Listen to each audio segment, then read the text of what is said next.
royal correspondent at The Telegraph, and Lettice Bromowski, reporter at the Daily Mail. So a very good morning to both of you. Nice to see you both. And Lettice, you're kicking us off, aren't you, with the front page of The Eye, and really focusing on the pressure that the Prime Minister is under. Yeah, exactly. It's not really another headline you want, especially as we're now less than a week out from the budget. But it's really sort of saying how it's kind of going from bad to worse for Keir Starmer at this point. This particular exclusive in The Eye today is saying that his chief whip, Jonathan Reynolds, is now going around and telling people on both sides of the Commons that he doesn't actually want the job that he's got at the moment. And it's just adding to that pile that Keir Starmer's had, particularly over this last week, when he's had a backbencher, Clive Lewis, coming out and speaking on telly, saying that he would happily give his seat up for Andy Burnham in order to then contest the leadership contest. I mean, we're a week out from the budget, and you have your backbenchers having the confidence and in some ways the audacity to speak out so publicly against you. And I guess it speaks to this message that people are being a bit frustrated by the fact that Labour aren't really standing by anything. They keep U-turning. I mean, the most recent one, of course, has been Rachel Reeves's U-turn around income tax. She had that very serious briefing to the whole world where she thought she was going to say something a little bit more important, and now we find out that apparently, although we can't confirm this obviously, that she is not in fact going to be raising income tax like she said. And the thing about that at the time was that she had said something that we weren't sure was going to happen, then you turned on something that wasn't we weren't sure it was going to happen anyway. But then the effects of the markets, that borrowing went up and people were really, really panicked by it. We've had Keir Starmer speaking to Beth Rigby overnight at the G20. Again, bringing more confusion into it, not really answering Beth's questions. It's a very challenging time, as you rightly point out, Lettice. All the public briefings have been a bit of a mess, essentially, in the last few weeks. I mean, we saw that the PM's briefing that his leadership was under control completely backfired, as Lettice mentioned, Clive Lewis. I mean, there's literally open mutiny in the party. And, I mean, Rachel Reeves is faced with a bit of an impossible task of, you know, putting up taxes and facing public backlash or allowing a massive risk to the markets. So it's a very testing time for his leadership. But in many ways, they've backed themselves into this corner as well, you can say, because there have been areas which they said that they were going to help raise money through. You can think to PIP claims this summer as well. That would be a great area they could raise some money from. But they had such an uprising from within their own ranks that it made it impossible, and they had to U-turn on it. And really, it comes to the point where Labour, Keir Starmer in particular, is going to have to take a stand, even against his own backbenchers, and say, we need to do this because we've got to raise the money from somewhere. Yeah, and easy to forget that they have a big majority, but you wouldn't know it at the moment, would you? No, you would think they're a really weak government. Yeah, on the back foot. Take us on to the Daily Telegraph, though, because while Labour has its woes, it appears the Tories really do too, and their headline is quite stark. 14? Yes, so this is an exclusive from the chief reporter of The Telegraph. Tories on course for just 14 seats if an election were to be held right now. So according to polling by Stack Data Strategy, leaked to The Telegraph, they would hold on to just 14 seats on a 17% share of the vote, and Reform would win 348 seats on a 30% share of the vote. So, I mean, this is quite extraordinary. First of all, it obviously raises serious questions about Kemi Badenoch's leadership and the fact that the public are clearly just not taking to her, at least right now.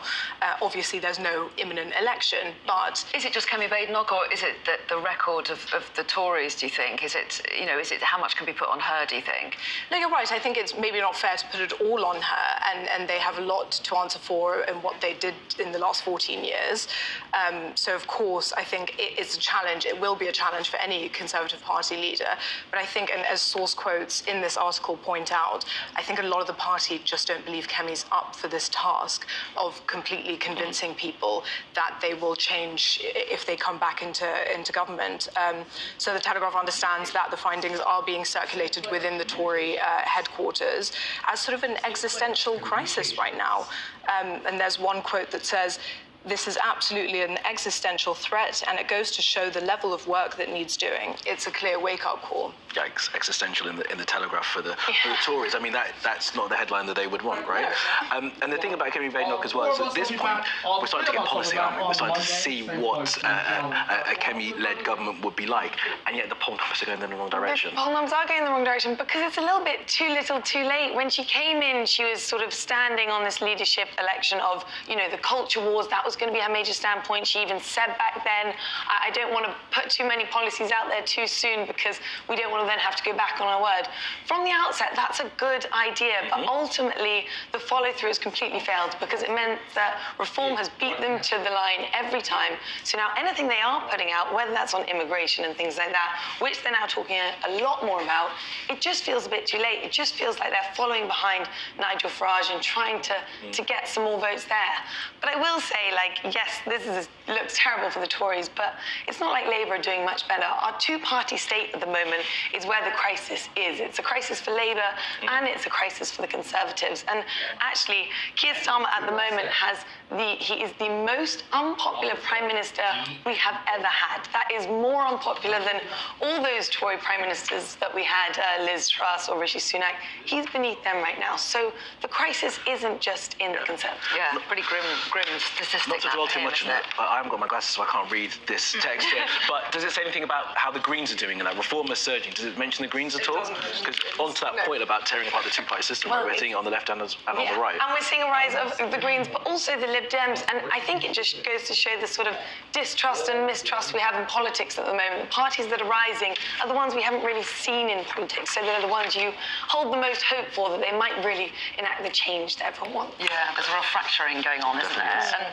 Let's turn our attention to the other big issue of the moment, and that is what's going on in Ukraine. And Donald Trump presenting this 28-point plan to the Ukrainians and giving them till Thursday to back it or not.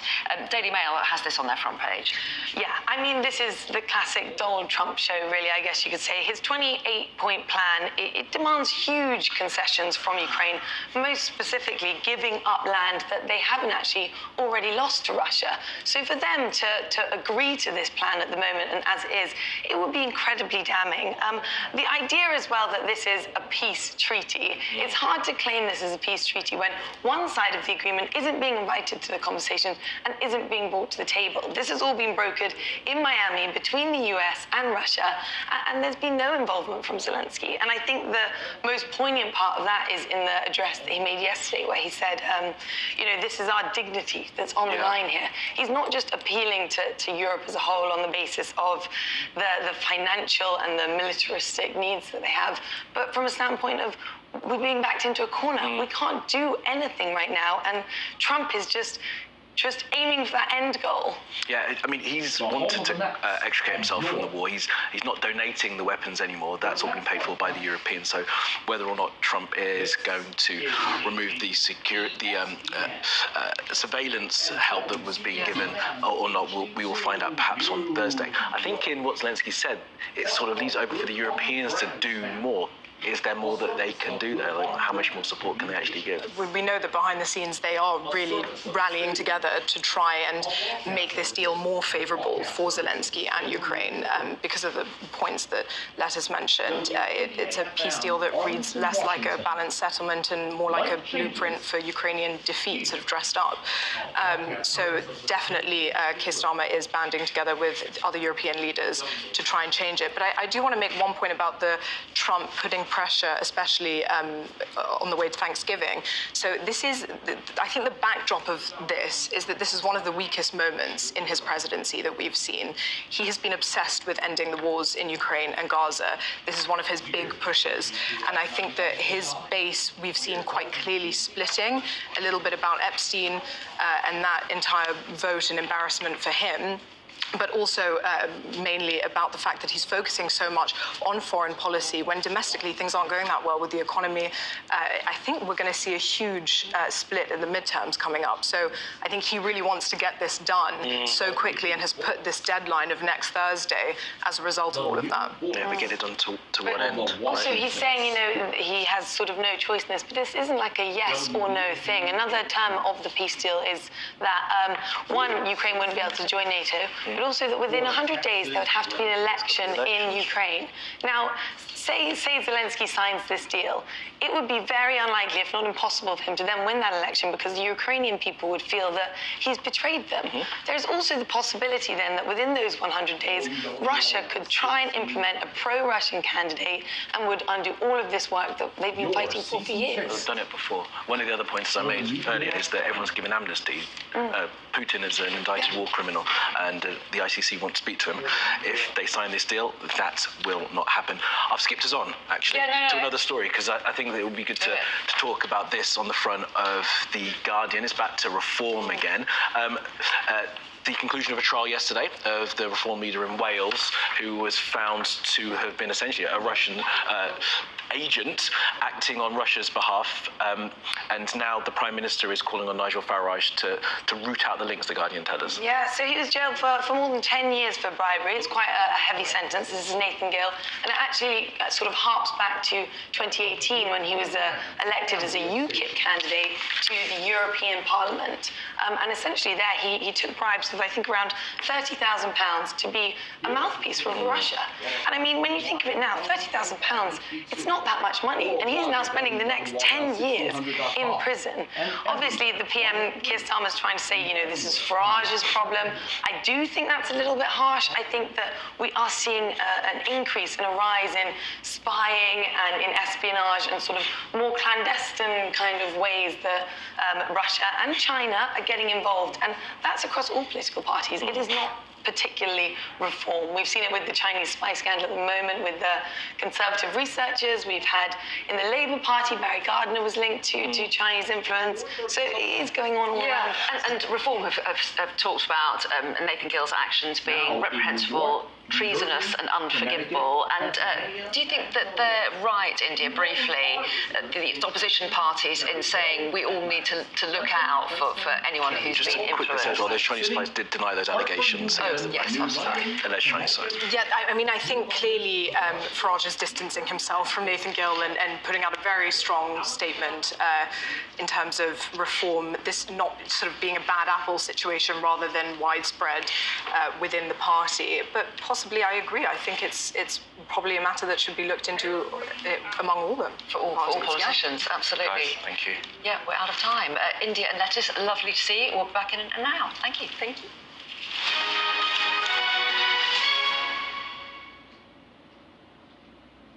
There's always more to the news than a